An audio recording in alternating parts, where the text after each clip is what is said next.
Olá, seja muito bem-vindo no canal Viva com Sabedoria. É um prazer enorme ter o carinho de sua audiência. Essa é a série A Verdade Presente, aqui no canal Viva com Sabedoria. Se caiu de paraquedas pela primeira vez por essas paradas, sejam muito bem-vindos mais uma vez. Reitero, subscreva no canal, deixa seu comentário e também deixa o seu like, porque isso ajuda bastante o nosso canal. Para continuarmos a dar sequência desses estudos interessantes, vamos pedir a iluminação do nosso bom Deus. Querido Pai, nosso bom Deus e nosso ancião de dias, é no precioso sangue do Filho do Homem, Jesus Cristo, que foi levado diante de sua presença, no lugar santíssimo, que lhe pedimos que nos conceda o Espírito Santo para nos dar clara compreensão desse maravilhoso livro, onde nós encontramos o teu amor expresso por escrito, para nos ajudar a compreender que o Senhor nunca nos abandonou e o Senhor está trabalhando para que nos dê completa vitória sobre Satanás, sobre a morte e sobre o pecado. Louvado seja o teu nome por essa esperança que nos dás. Em nome de Jesus Cristo. Amém. Note que o texto-chave dessa série, A Verdade Presente, se encontra em 2 de Pedro, capítulo 1, o versículo 12, que diz o seguinte: Por isso não deixarei de exortar-vos sempre acerca destas coisas, ainda que as considerais, por isso não deixarei de exortar-vos sempre acerca dessas coisas, ainda que bem saibais e estejais confirmados na verdade presente. E olha, no estudo de hoje, nós vamos analisar como esse texto vai se cumprir literalmente na vida dos santos, como a verdade ela terá um impacto transformador, que a imagem e a semelhança de Deus estará definitivamente restaurada nos filhos de Deus. Observem que o versículo é o 4, que diz o seguinte: pelas quais ele nos tem dado grandíssimas e preciosíssimas e preciosas promessas, para que por elas fiqueis participantes da natureza divina, havendo escapado da corrupção que pela concupiscência há no mundo. Note que nós vamos fazer aqui uma linda abordagem para vermos como esse texto irá se cumprir literalmente. Termos a natureza divina, que em Gênesis 1, versículo 26 e 27, nos vai dizer que a imagem e semelhança, que é o caráter de Deus, especificamente o caráter de Deus, como o caráter de Deus estará completamente revelado nos santos do Altíssimo. Vai ser o nosso foco do estudo de hoje. Mas, porém, vamos continuar a ver que a verdade presente, ela está emoldurada de acordo com o versículo 19, no seguinte: temos muito firme a palavra dos profetas, a qual bem fazeis em estar atentos, como a uma luz que ilumina em lugar escuro, até que o dia amanheça e a estrela da alva apareça em vossos corações. Vejam que sem profecia o povo se corrompe, sem profecia não há luz, sem profecia não tem como tu perceberes e entenderes o que o teu Salvador fez, está fazendo e como ele vai terminar tudo. Não tem como. Não tem como você ter uma ideia assim, bem profunda e bem íntima sobre Jesus Cristo, se você não estuda a profecia. Não faz sentido. Então, o apóstolo Pedro nos está a dizer que, olha, estudem, examinem as profecias bíblicas, porque a verdade presente ela está consignada dentro das profecias bíblicas, ela está codificada nas profecias bíblicas. Então, vamos para as profecias bíblicas e entender o tópico de hoje, da verdade presente, como o caráter de Deus estará perfeito nos santos, como a natureza divina de Deus, que foi revelada em Jesus, na cruz do Calvário, e quando ele ressuscitou, impecável, incorrupta do ponto de vista moral e do ponto de vista espiritual, e como é que Deus também irá revelar isso nos santos. Não perca o vídeo de hoje. Voltemos para o livro de Daniel. Vamos para o livro de Daniel, que tem sido o ponto de partida para compreendermos a verdade presente. Daniel capítulo 7. Vamos voltar para Daniel capítulo 7. Daniel capítulo 7. Daniel capítulo 7. Vejamos o versículo 9. No versículo 9 é-nos dito que foram postos os tronos e o ancião de dias se assentou. ancião de dias se assentou. E nos é dito que o trono é de chamas de fogo e as rodas são de fogo ardente. No versículo 10 nos é dito que milhares e milhares o serviam, de anjos, e milhões assistiam diante dele. E assentou-se o julgamento e abriram-se os livros. Não é interessante? Então aqui há uma análise dos livros. Nos livros estão contidos todos os pecados dos santos que aceitaram a cruz do Calvário, aceitaram o sacrifício de Jesus na cruz do Calvário. No entanto, os livros contêm todos os registros dos seus atos. Significa dizer que o que está sendo analisado é o caráter. O caráter, se realmente eles estão desenvolvendo um caráter à semelhança de Cristo por meio do sacrifício na cruz, pelo poder do Espírito Santo ou não. Se a fé está a ser uma fé ativa, uma fé que se apodera dos méritos de Jesus Cristo e que, ao ser imputada e comunicada, ela reflete o caráter de Cristo ou não. É o que está sendo analisado aqui. A nossa fé em Jesus está sendo analisado por intermédio das obras. Agora, nota como é que é interessante. O versículo 13 diz assim: vinha nas nuvens do céu um como filho do homem, e dirigiu-se a um ancião de dias, o fizeram chegar até a ele. Não se pode começar a julgar os santos sem que o seu mediador e seu salvador esteja ali presente. Porque foi ele quem deu a vida por eles, e é ele que, na verdade, pode defendê-los, e é ele o único que pode reclamar o perdão dos pecados e a restauração completa do seu caráter neles. Somente Jesus. Não tem conversa para ninguém, absolutamente ninguém. Somente o Filho do Homem, Jesus Cristo, que venceu a morte, venceu o pecado, venceu Satanás na nossa natureza enfermada pelo pecado, mas que sem cometer nenhum pecado. O caráter de Deus foi revelado plena e completamente em Jesus Cristo, que na cruz do Calvário fez completa expiação da lei de Deus, revelando o amor e o caráter de Deus e a perpetuidade de sua santa e divina lei. Logo, somente o Filho do Homem, Jesus Cristo, é o único que pode imputar e comunicar esse caráter, essa natureza em nós. Pegou? Interessante. Note que no capítulo 7 é o tribunal, é o Filho do Homem, é o ancião de dias e são os anjos. No capítulo 8, o versículo 14, nos é dito o seguinte. Capítulo 8, versículo 14. E até 2000, disse-me, até 2.300 tardes e manhãs o santuário será purificado. Tribunal, santuário. Tribunal, santuário. Não é interessante? Filho do homem, santuário, sumo sacerdote. Filho do homem, santuário, sumo sacerdote. O que implica dizer que no tribunal divino, julgamento, no santuário celestial, que é o tribunal divino, purificação do santuário. Logo, nós encontramos dois aspectos importantes: julgamento e expiação. Julgamento e purificação. Dois aspectos interessantes. E encontramos duas personalidades também interessantes aqui: o Pai, o ancião de dias, e o Filho do Homem, Jesus Cristo. Quem foi ofendido no céu foi o Pai. Quem revelou que a ofensa era, na verdade, errônea, era, na verdade, errada, a ofensa contra Deus era errada, a acusação contra Deus era errada, quem revelou foi Jesus Cristo. E quem pagou o preço para que o ser humano voltasse a receber a imagem e a semelhança do caráter do Pai foi Jesus Cristo. Por esta razão, o ancião de dias, o ofendido, o Filho do Homem que revelou que a ofensa, a acusação era falsa, e pagou o preço, o Filho do Homem, para que o homem recebesse a segunda chance de voltar a refletir a imagem de Deus por meio da fé. Ou seja, que recebesse a justiça por meio da fé. Tanto a comunicada como a imputada por meio da fé, para que a imagem e semelhança do caráter de Deus fosse completamente também revelado nos santos, assim como foi revelado em Jesus Cristo. Não é interessante? Então, pegue esses dois pontos aqui.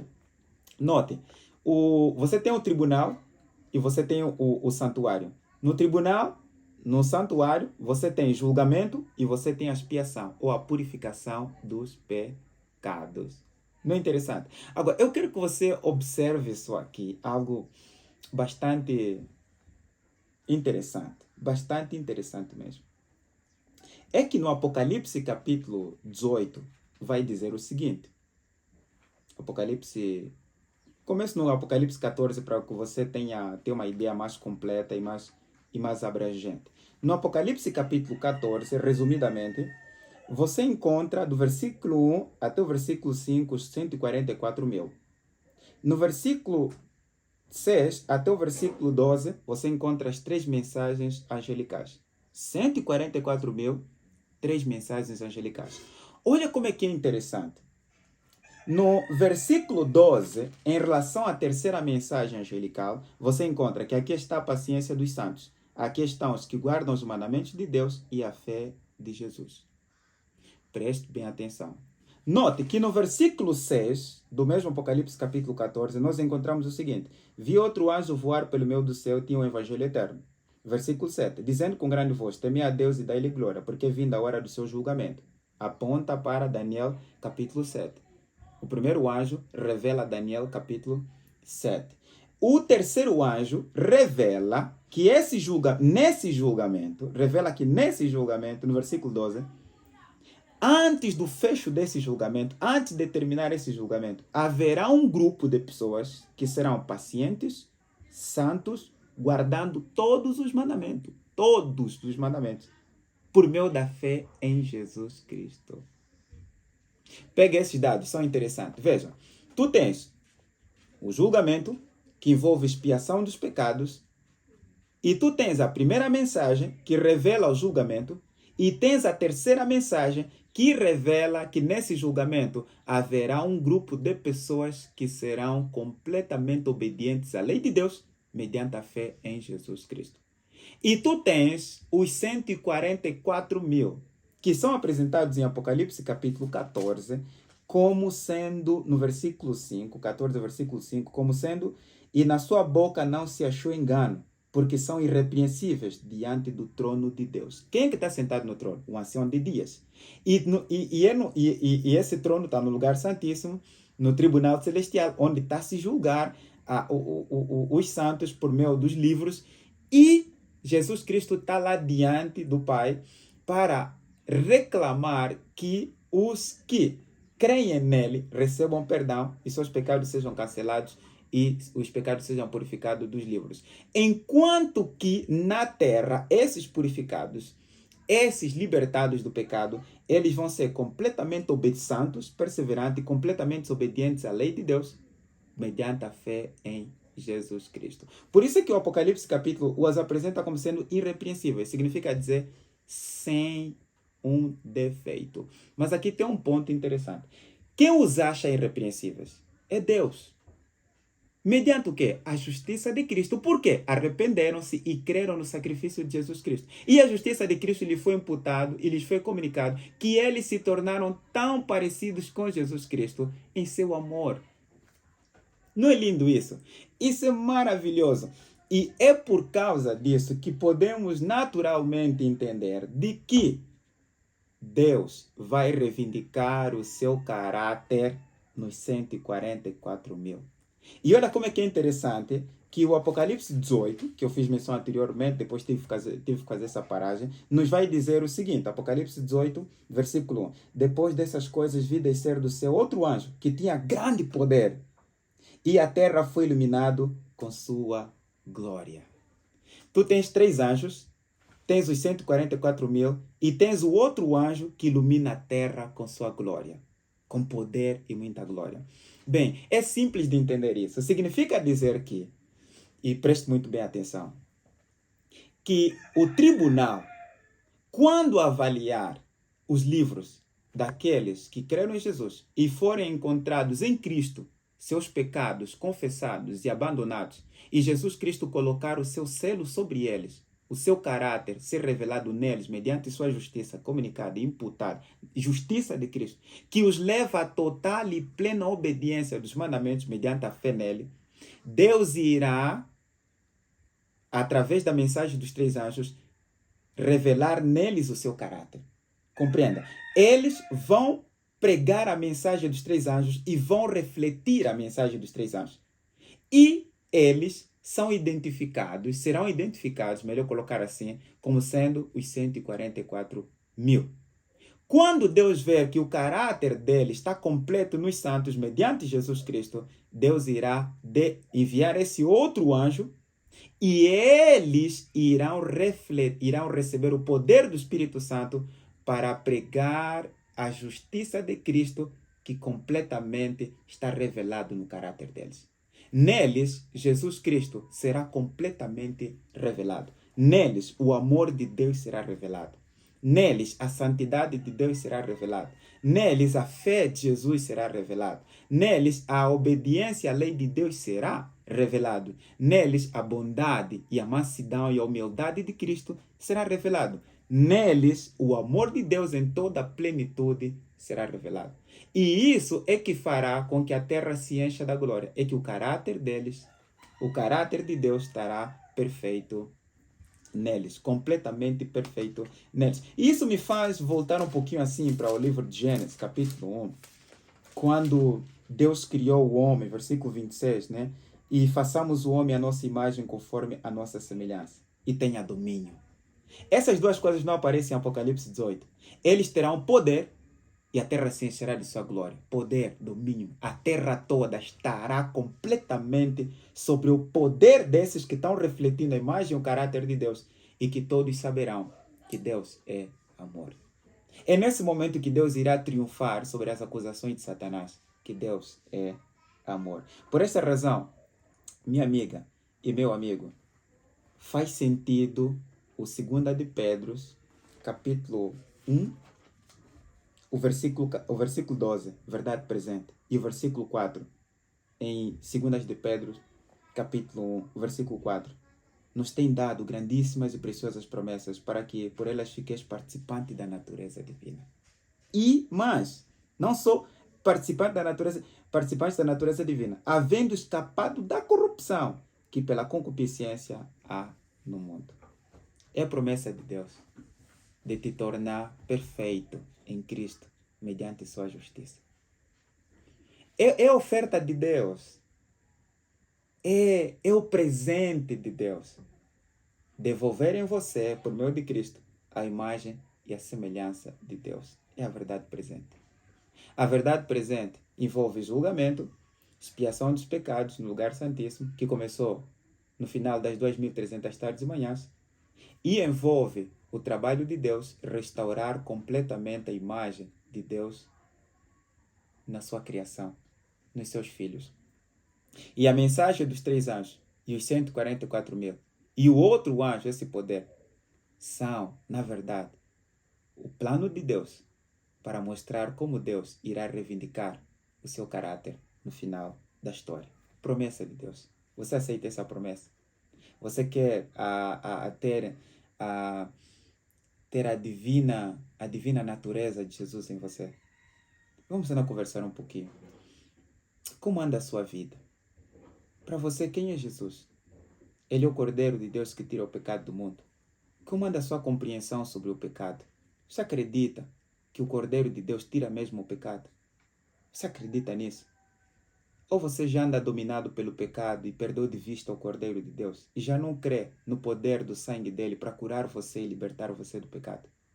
Pense seriamente nesse estudo, que o desejo de Deus é que assim como Jesus venceu, Deus também em Jesus quer vencer na sua vida. É Jesus vencendo em você. Quer orar comigo? Por favor. Obrigado, Pai, porque Jesus é o Cordeiro de Deus que tirou o pecado do mundo. Louvado seja o teu nome, porque ele venceu o pecado. Ele venceu a morte. Ele venceu Satanás e a nossa natureza.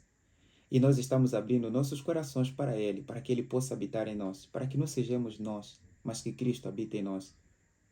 E que ele, ao habitar em nós, pelo poder do Espírito Santo, possa levar-nos à total confissão dos nossos pecados e possa nos empoderar para que rejeitemos o pecado em toda a corrupção e em todas as concupiscências, para que nele, pelo poder do Espírito Santo, o caráter de Deus seja completamente restaurado.